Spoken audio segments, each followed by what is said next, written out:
They found the house first. Not the graves, not the letters. Just the house. It stood on a hillside above a narrow Virginia creek, its walls swollen and split from a century of rain, its windows blind with dust. The air smelled of rot and something older, iron, maybe, or memory. And when the state surveyors came to mark the boundary lines for a new road in 1972, one of them looked through a broken window and saw what everyone else had missed: the wallpaper was covered in scripture. Hundreds of verses written in a woman's hand, black ink layered over itself until the words bled into shapes. What they didn't know, what no one would admit knowing, was that this house belonged to the Walthrop family. A name erased from the county registry after 1901. And for good reason. Because the Walthrops, as one church document called them, were the bloodline that bore false witness to creation itself. The story begins in 1899, in a part of Virginia the locals called the Holler of the Glass Creek. Back then it was little more than timberland and a single steeple, a white clapboard church that stood watch over fewer than 30 families. The preacher was Reverend Silas Crane, a man of rigid faith and harder bones. And among his flock was a young woman named Mercy Walthrop. Mercy was 17. Pale, quiet, known for a kind of stillness that made others uneasy. People said she never blinked when spoken to. That she would hum when the wind turned cold, as if answering to something no one else could hear. Her father, Isaac, worked the fields. Her mother, Ruth, kept to the house, and for reasons never explained, rarely left it after sundown. In the winter of 1898, something began happening to the livestock around Glass Creek. Calves were found hollowed from the inside. Chickens mutilated in ways that didn't look like the work of foxes. The Reverend called it a curse of the flesh, a punishment sent for hidden sin. The men of the town blamed hunger, or wolves, or anything but themselves. But when Ruth Walthrop was found dead in her parlor that March, her body arranged like a prayer gone wrong, all their explanations dried up. There's an entry in the church ledger, one of the few records that survived, that reads, March 14, 1899. Sister Ruth departed, leaving Mercy in possession of her mother's eyes. No one knew what that meant. Not then. After the funeral, Reverend Crane began visiting the Walthrop house every Sunday evening. At first, people assumed it was pity. But soon, it became something else. He would lock himself inside with Mercy and emerge hours later, trembling. Witnesses said his hands were blackened, as if burned by coal. When pressed, he said only, "The child prays in a tongue not made for the living." By midsummer, the congregation started whispering about sounds from the church at night, voices speaking through the walls, the smell of burning hair, the toll of the bell at impossible hours. And then came the birth. The county archives listed as stillborn, though the midwife's name is omitted. Mercy gave birth alone in that decaying house, sometime in August of 1899. No doctor attended. No neighbor was called. Yet days later, someone saw her carrying a small bundle down to the creek. She stayed there for hours. When she returned, her dress was soaked to the waist, and the bundle was gone. Reverend Crane disappeared soon after. His horse was found tied at the back of the church, his Bible torn apart in the pulpit. The only clue left behind was a single page from the book of Job pinned to the door with a nail through the center, "And mine eye hath seen all this, mine ear hath heard and understood it." Years later, an inspector from Richmond came to assess the abandoned church for demolition. He found claw marks on the inside of the bell tower and a faint inscription beneath the altar floorboards. It read, "She was the vessel, but not the mother." That phrase appears again in a set of private letters found decades later in a locked drawer at the county clerk's office. They were written by Isaac Walthrop, Mercy's father, in the weeks before he hanged himself. One letter begins simply, "The Reverend was wrong. It was not the devil in her. It was us." You can imagine what that does to a historian's mind. The deeper you read, the harder it is to tell where the superstition ends and the confession begins. But one thing is clear, something happened in that hollow in 1899. Something that terrified an entire congregation into silence, and persuaded the church to remove every trace of the Walthrops from their records. When the surveyors stumbled across that house 70 years later, they said the floorboards in the parlor were warm to the touch, though it was December and the hearth had long been cold. They tore up part of the floor to lay a foundation marker, and beneath it found a small wooden box. Inside were three things: a lock of hair bound with twine, a fragment of glass shaped like an eye, and a note that read, "Forgive me, Father, for I made her in your image." No one knows who wrote it.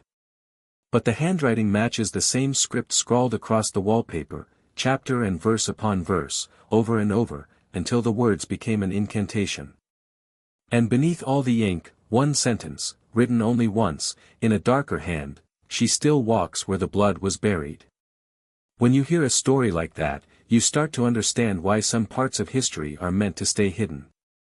Why archives burn, why names vanish, why church walls crumble with no record of who built them. Because sometimes, it isn't about faith or sin or even madness. Sometimes, it's about a truth too cruel for God to claim. The last documented sighting of Mercy Walthrop was in October of 1899. A hunter from the next county said he saw her walking along the ridge before dawn, barefoot, wearing her mother's burial dress. He claimed she was humming to something that followed beside her in the fog, something he couldn't see but could hear, the sound of wet breath and the drag of a chain. A week later, the sheriff rode out to the Walthrop property after reports of strange lights at night. What he found was the house empty, but not silent. There was water running somewhere inside, like a bath left to overflow. The walls were slick, as if the air itself were sweating. On the kitchen table lay a single candle burned halfway down, a Bible open to Genesis, and written across the pages in that same black hand, "The child was born, but not of flesh." The sheriff sealed the house, called for the reverend, forgetting, perhaps, that Reverend Crane had already vanished, and left. By morning, the locks had been broken from the inside. It's easy, in hindsight, to dismiss these things as folklore. Old Southern ghost stories meant to frighten farmhands. But what haunts this case isn't the superstition, it's the paper trail. The diocese in Richmond received a formal petition from Glass Creek in November of 1899, titled, "Concerning the Walthrop Matter." It requested that the property be sanctified by flame, and that the family's baptismal records be sealed indefinitely. The bishop approved the request. But for reasons never stated, the fire never came. Instead, the church sent a man named Father Enoch Pearsall, an investigator for cases of heresy. His field notes survive, though only fragments. In one passage, he describes meeting Isaac Walthrop before his death. The man spoke of lineage, not sin. He claimed their blood had been mingled with something prior to Adam. Something whose likeness no scripture dared to name. There are stories, unverified, of course, that during Father Pearsall's stay, he discovered a second chamber beneath the Walthrop house. A root cellar that extended deeper than the foundations. Inside, he supposedly found remnants of small bones arranged in spirals and, on the dirt walls, handprints too small for any adult. After that, his notes stop. The last entry reads, "The blood remembers what the church forgets." The Walthrop name disappears entirely after 1901. No census, no birth records, no graves. The few remaining locals who remember the legend speak of a flood that swept through Glass Creek in 1902, washing away the last of the settlement. But the map shows no floodplain. The creek was never large enough to flood anything. And yet, the land did change. The soil in that hollow grew barren, and nothing, no tree, no grass, no weed, took root there for almost 50 years. Locals called it the sterile ground. Hunters avoided it. Even animals skirted its edges. Those who passed through at night spoke of hearing whispers beneath their feet, like something moving under the earth. Years later, in 1953, an amateur historian named Dr. Leonard Kerr visited the site while researching colonial burial practices. In a letter to his colleague, he described digging just beneath the topsoil and finding fragments of what appeared to be stained glass. Each piece bore a thin film of blood inside the cracks, sealed by time. Kerr took one back to his lab at the University of Virginia, and when he placed it under a microscope, he said the blood inside shimmered, as though still alive. The sample vanished from university archives the following year. Kerr resigned and moved to Oregon. He never published again. It's here, in this pattern of vanishing, names, artifacts, letters, that the story turns from tragedy into something more deliberate. Because when we follow what remains of the Walthrop lineage, we find it didn't end in Glass Creek. It changed its name. The earliest evidence comes from a birth certificate in Roanoke, dated 1917. The mother, Margaret W. Crane. The father's line, left blank. The attending physician noted unusual pigmentation of the infant's eyes, silver, with no discernible pupil. The child lived 3 days. The cause of death, respiratory failure due to congenital deformity. Silver eyes. No pupils. The same phrase appears in an unsent letter written by Father Pearsall before his disappearance. Her child looked upon me with the eyes of the one who built Eden. If you're still watching, you're already braver than most. Tell us in the comments, what would you have done if this was your bloodline? Would you bury the truth, or follow it? Because the truth is what makes this story so dangerous.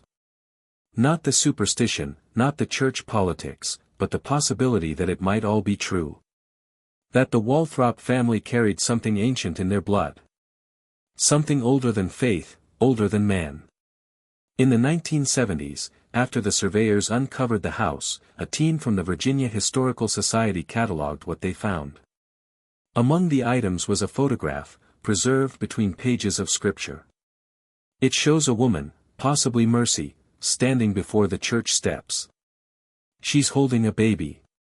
But the baby's face is blurred beyond recognition, as if the photograph itself refused to keep its image. The corner of the photo bears a handwritten note, "She will not die until the name is spoken." They stored the photograph in an archive vault in Richmond. 3 months later, that vault caught fire. The building survived, but the photograph was gone. And yet, there's a pattern, isn't there? Every attempt to destroy evidence only draws something new to the surface. Every flame leaves a shadow. Every silence breeds another whisper. One of those whispers appeared in 1981, when a preacher from Lynchburg claimed to have seen a woman standing in his congregation during Sunday Mass. She didn't speak, didn't sit, just stood in the back row with her hands clasped and her eyes closed. After the service, he found a scrap of paper left on the pew where she'd stood. It said, "Glass Creek remembers." No one recognized her. No one saw her leave. The preacher described her as young, pale, and still, her eyes reflecting the candlelight like mirrors. You can laugh at superstition, dismiss it as hysteria, but if you read the archives, the handwriting is always the same. Across decades, across counties, across deaths. The same loops, the same ink, the same hand. If that handwriting truly belongs to Mercy Walthrop, then she's been writing for over 100 years. They say every bloodline has its curse. But what happened to the Walthrops wasn't just a curse, it was a rejection. A wound carved by God himself, if you believe the church's account. But history tells a quieter story. One that seeps through the cracks between sermons and burial records. After the photograph burned in the Richmond archive, the diocese issued a statement denying any knowledge of the Walthrop name. But a letter surfaced years later, unsigned, addressed to the bishop. It said only, "You can erase her name from the books, but not from the soil. The ground beneath Glass Creek is her scripture now." That letter was postmarked 1982, 83 years after Mercy vanished. The handwriting was identical to hers. By then, the hollow where the house once stood had become part of a private timber tract. The company that owned it complained of machinery breaking down near the site. Workers refused to clear the land, saying the soil whispered. One foreman described hearing a woman's voice in the trees, singing what sounded like a lullaby. He quit the next morning and moved 2 counties over. When asked about it later, he said, it wasn't that she was singing to someone, it was that someone was singing with her. When investigators returned to the site in 1985 to search for any trace of the supposed cellar, they found the foundations shifted, as if the ground had swallowed parts of the structure whole. But at the center of what was once the parlor, they uncovered an iron cross driven deep into the earth. The cross had melted at the center, heat warped, fused with glass. And beneath it, charred fragments of human bone. The samples were tested, though the results were inconclusive. One report noted that the marrow had a crystalline texture, something not seen in any known specimen. The lab requested a second sample, but before it could be sent, the evidence locker was robbed. Nothing else was taken. Just the bone. By 1990, the legend of the Walthrop bloodline had become a local ghost story. Teenagers dared each other to hike out to Glass Creek at night and listen for the breathing earth. Some claimed to hear it. A few claimed to see her, pale dress, bare feet, silver eyes. Always near water. Always watching. And yet, beneath the folklore, something persisted. A family tree, traced by a genealogist in 1994, shows a pattern of unregistered births in nearby counties, children born to women listed as single or widowed, with no father on record. Many died within days. Some survived. Their blood type, all identical, and rare. One of those surviving descendants came forward in 2001 under an assumed name. She agreed to an interview for a private documentary that was never released. The footage, what little was recovered, shows her sitting in a dimly lit room, hands folded in her lap. She speaks softly, almost apologetically, about her grandmother's stories. She said the church wasn't trying to kill us, the woman says. They were trying to stop what she called the echo. That's what it was, the echo of the first one. The first mother. Not Eve. The one before. When asked what she meant, she smiled. They thought they buried her under the house. But you can't bury what's not flesh. The interviewer presses her, asks who she is. The woman hesitates. My grandmother called her Mercy, she says. But she wasn't just Mercy. Mercy was what she wore. That footage was confiscated after a court order from the diocese. The production company dissolved a year later. No official record of the interview remains. Only a single line transcribed from a forgotten reel. She said the blood sings when it's close to water. It's strange, isn't it? The way a story refuses to die. Every generation adds a layer, but the core remains untouched, like a body perfectly preserved beneath centuries of dirt. We can dismiss it, rationalize it, but something inside us recognizes the pattern. The same eyes, the same words, the same quiet dread. In 2014, a flood did come to that valley. For the first time in over a century, Glass Creek overflowed its banks after weeks of unending rain. When the waters receded, they exposed something at the base of the old ridge, a foundation stone, carved with a name long erased from memory. Walthrop. No first names. Just the family. The soil around it was black as ink. And embedded in the stone was a single shard of glass, cloudy and cold to the touch. The recovery team who handled it reported mild burns on their fingers that never fully healed. One described the sensation as holding something alive that doesn't want to be touched. That stone was taken to the state archives in Richmond. It was sealed in storage, marked as unclassified artifact. But a night guard claimed that when the lights went out, the room smelled faintly of rain, and that if you stood near the box long enough, you could hear humming. Not loud. Not threatening. Just a lullaby. We call these stories folklore because it's easier than calling them evidence. But the truth is that every attempt to suppress this one, every burned record, every vanished witness, every missing bone, forms a pattern that's harder to deny. The Walthrops weren't erased by accident. They were buried by design. And maybe that's why the church called their bloodline an abomination. Not because they defied God, but because they remembered something older than him. Something that made even faith itself tremble. If you ever find yourself near the remains of Glass Creek, stand still for a moment. Listen. The air there is heavy, not with ghosts, but with memory. The kind that hums just beneath hearing, like a voice waiting to be recognized. They say if you speak her name there, Mercy Walthrop, the wind will stop. The trees will go silent. And for one heartbeat, you'll feel something ancient lean close to listen. But if you do, don't expect to walk away unchanged. Because once she knows you've heard her story, once she knows you've believed it, she'll follow. Not out of malice, but recognition. Because the blood remembers. And if you've listened this long, maybe that blood remembers you, too.